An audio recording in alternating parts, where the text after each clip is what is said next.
and welcome to another edition of the Memphis Sting Report.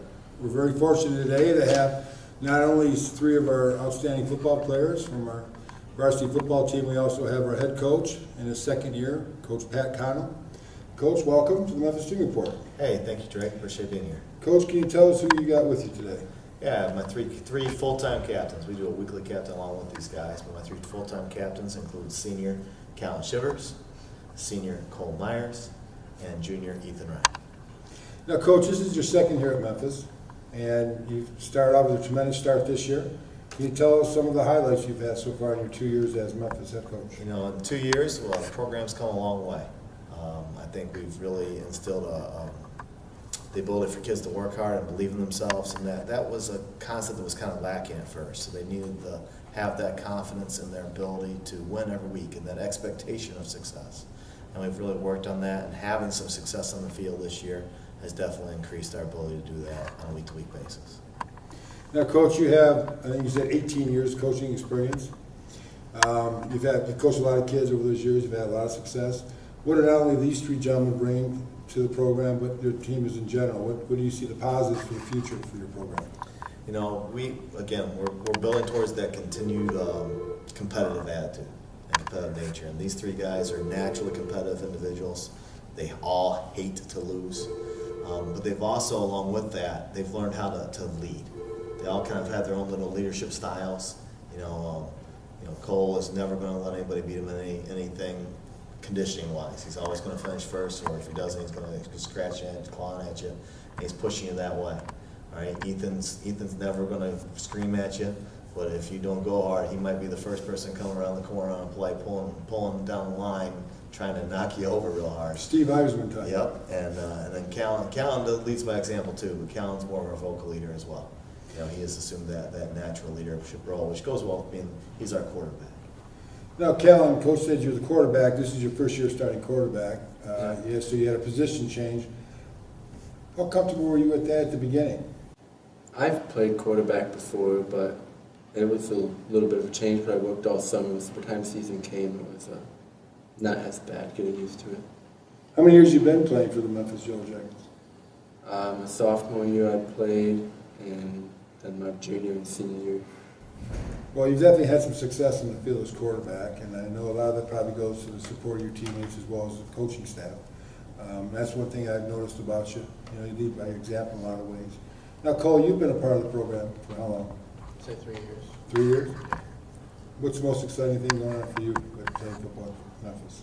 So far, honestly, that first win, because it showed that all the hard work we've been putting in for the last 2 to 3 years and everything has really been finally paid off. Now, Ethan, you're only a junior, and you're a team captain. That's a heck of an honor. It's hard for a coach to make a junior a captain. What do you think of some of the things that you did to attribute to Coach naming you a team captain? Well, I know I've been working with the O-line a lot, trying to make sure that, they're not messing up and stuff, because the new guys coming in here and there, they struggle a little bit, but I try to help them out if they have a question on a play. I make sure that they know what they're doing. You know, Coach, I've seen that. I come to some of your practices once in a while, and even during the games, and you see that your kids are so encouraging of the kids on the field and even on the sidelines, which is impressive. And that's definitely, positive attribute to have. But Coach, what would you say, I know one of the biggest issues that kind of goes throughout the league is we don't have enough JV players, So we'd not be able to field a team, so you have some JV things. But yeah, you've been very creative getting all the younger kids involved and stuff like that and keeping them out of harm's way. We've had no kids out this year for injury for a long period of time. How do you attribute to that? Well, I think that's a cultural thing for us. And so that culture started last year with our senior captains. We said we need to practice freshmen through seniors all together. And we just got to make sure we're mindful of that. So if we're doing a tackling drill and you're a senior and you're lined up against the freshman, you say, hey, somebody else jump in front here. We want to go, varsity on varsity, JV on JV during those type of drills. But then when we break up to our individual teaching sessions, they're getting coached as if they were varsity football players. And so by doing it that way, we hope we're making up for that lost time, those lost repetitions that they would naturally get if we had a full-fledged JV team or if they'd had full experience and immersion in 7th and 8th grade. And so our goal is to create that culture of it's football. It's not easy, but we're all here to learn. We're all here to improve. You know, you got to help the person behind you. You got to know the job of the person in front of you. That kind of mentality. Well, Coach, one thing I think I see what you do that I think is tremendous for the overall program is I see you at the TAFL games, I see you at the junior high games. As head coach, what would you say to a ninth grader, and in this case, even an eighth grader, seventh grader? You know, God, we don't know, because it's not just us that don't have JV. Most of the teams in our league don't. But what would you say to them to say, you know, I want to aspire to play football, but I don't want to play against older kids? What do you think you could share with them to make them, you know, want to be a part of it as early as possible? Well, the first thing I would encourage you is talk to one of, you know, we have 5 freshmen out playing football right now. Talk to one of those kids, because those kids will tell you that your safety is our #1 priority. We're never going to put you in a situation to fail. In fact, we go out of our way to find situations where you can be successful and help out. All of those freshmen have found a way to contribute on our Friday night. All of those freshmen played in our victory.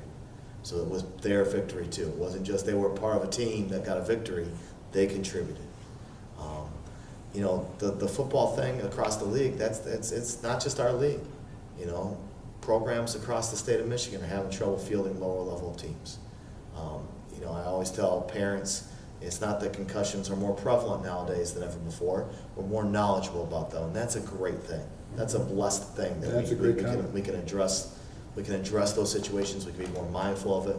And I think here in Memphis, one of the things I've noticed is parents have slowly but surely given me and my coaching staff that trust that we're never going to put their kid in a bad situation. Every single drill we do at practice correlates to something we do on the field in game day. We're not doing anything just for punishment. We're not doing anything for some kind of toughness. Football makes you tough. So we're going to work on playing football the right way, and that in and of itself will make you a tough football player. Well, besides that, Coach, one of the great things I've noticed in the 2 years since we've been able to work together is your kids also do it in the classroom. Your eligibility numbers are very low. I don't recall last year, and of course at this point this year, where we've lost them. As being a school teacher yourself, an educator, you know, what do you implement with your kids so that they want to perform not only on the field but in the classroom? Well, these 3 are about to learn about that kind of the hard way today. Is we're just getting into eligibility this season. But the first thing I do, because I'm not in the building, none of my coaches are in the building here at Memphis High School, and so I pull my captains aside. We go through. I'm very open with my captains. They get told things that they cannot share with everybody else, so they'll know who I kind of need help keeping an eye on. We give them that kind of first week to figure themselves out. I talk to all those kids individually. School's #1 priority. You can't do school. You can't be here. And then we hope it gets fixed. Now, it doesn't always get fixed. So if a kid pops on that second week of eligibility, they have to do homework at the beginning of practice. And there's nothing more humiliating to a high school kid than want them being out at practice, sitting on the side of the field, doing homework while his teammates are practicing. And I don't mean for it to be a humiliating thing. It's meant to be a priority thing. All right. And what we start to do is we start to buddy, because we find out that kid is trying. He is just really bad at algebra or really bad at writing, and so now that person is assigned to buddy. And so there's somebody on the team who's going to check in on them, and that's been successful to a point. I mean, we can always be better with it. We're going to work this year trying to reach out to teachers as that happens too. But I think we're trying to be very mindful of it all along the way. That's awesome. Cole, if you could say anything to an underclassman or a junior high kid about playing football at Memphis, what would you say to that kid? I would say that we always have spots open for anyone who's willing to put the work in. And regardless of age, as long as you're out there doing the best you can, there will be a spot for you out there on the field. You know, Kaylin, one of the things I've got to compliment you on, and throughout the year, you know, I noticed you're always in the weight room. You know, coach has done a fantastic job. The football program has done a fantastic job, and we're trying to implement, you know, more stuff, more weights into the weight room to make it more conducive for everybody. Tell people, what do you feel the positive about being in the weight room as hard as you worked over the off season? It definitely helps everything, you know, even if you don't realize it throughout the summer, but when you put pads on, you go to hit someone after being in the weight room all year, you're gonna notice a difference. You're not getting pushed back anymore, you're hitting kids hard, running them over. So it's been a positive thing, hasn't it? Mm-hmm. Ethan, you've had tremendous success in the classroom. Mm-hmm. what could you share with some underclassmen in football or in general to help them achieve the great things that you have, not only on the field and playing fields, but also in the classroom? Well, schoolwork is definitely a priority, and you want to. Football is a side project type thing. You want to get your homework done first, so that you can, go out and have fun playing football and not worry about it. You don't want to have to worry about school and being ineligible and all that. Well, I'd like to compliment you, Coach, and your coaching staff, and your three captains as well as your players. If you've done anything at all, you've definitely established a pride in Memphis football and in Memphis as school as a whole. And I couldn't congratulate you all enough. And I'm proud to be able to represent you as much as I do. I'm glad you represent Memphis because the continuity at the game that we beat Burton Bentley with a tremendous feeling that was for everybody. And the way you all ran over to the crowd was pretty emotional. So you have a love affair with the community and with the school. So we have a big game coming up on Friday with KPAC, which has been an old rival of ours. Cole, tomorrow we're having a little lunch with them regarding a new battle we're doing, the M69 Clash. What are your thoughts about sitting, across the table from somebody from KPAC 24 hours before you're going to play football against them? Well, honestly, those are them. I don't have any problem with them.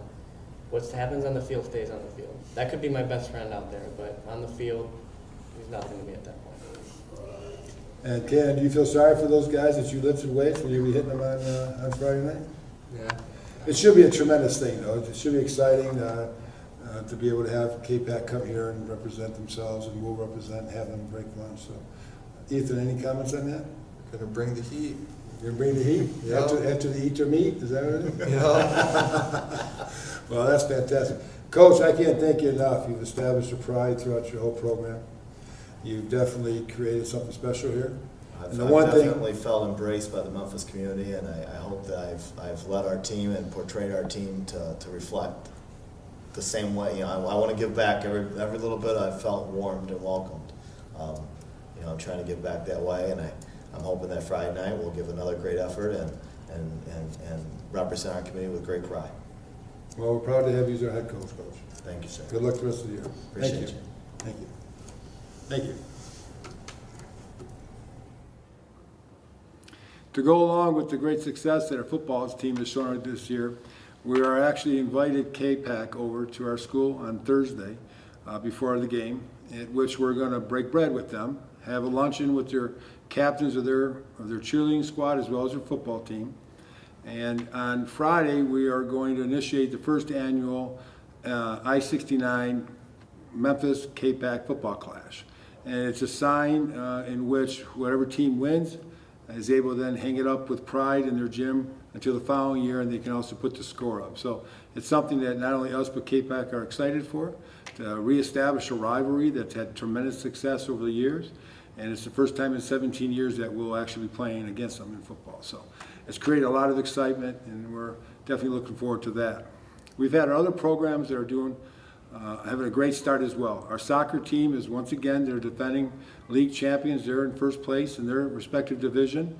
They're playing very well. They've got a lot of upcoming home games, and we're expecting great things from Coach Andrew Rhodey and all his players. He has, I believe, 24 players this year. So he's got a young team, so the future's bright, but the present's just as bright. And Coach Rhodey's doing a fantastic job.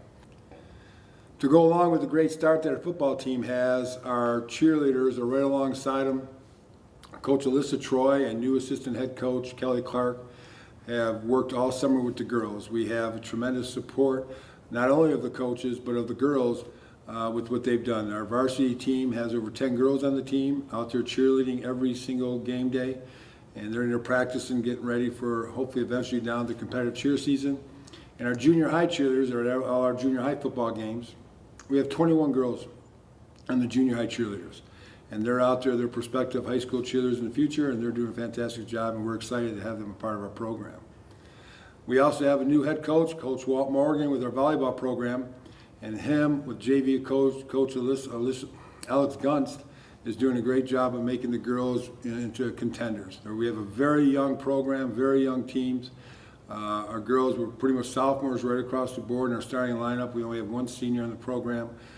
Who's leading by example, and the future is very bright for our volleyball program. We're actually very excited as well with our cross-country team. Our cross-country team led by Lori Sanborn, who's also a junior high teacher here at Memphis, were regional qualifiers last year. Well, their junior high cross-country team just came in first place in one of their meets for the very first time. And out of 300 runners the other day at Sterling Heights, Stony Creek, we had 4 runners finish in the top 100. So again, Lori Sanborn is leading our program to tremendous success, and we're expecting great things from not only her, but from the team throughout this year. Great job, Lori. Last but not least, this year we established what they call our BASS program. And our BASS program consists of Memphis athletes that went out over the summer and fished against other schools. And we're very proud to say that our BASS team won the state championship in the very first year. We have already awarded them with a banner. We're very excited next year to defend our title, but we could not be more proud of our BASS team that went out and competed and won a state championship from Memphis. So as you can see, there's some really great things going on here at Memphis. We hope to see at some of our sporting events. Our very next episode, we're also proud to say as a school and as the athletic department that we are reinstating the Hall of Fame, the Athletic Hall of Fame. We haven't had a Hall of Fame here in 20 years. We have a fantastic class of people that from former superintendent, coaches, players, and 2 teams are being inducted at our homecoming event on October 5th. So we have October 5th, we have a ceremony as well as the induction of our new Hall of Fame inductees. So we're very proud, and we'll talk more about that at our very next Memphis Yellow Jack Sting Report. Until then, thank you and go blue.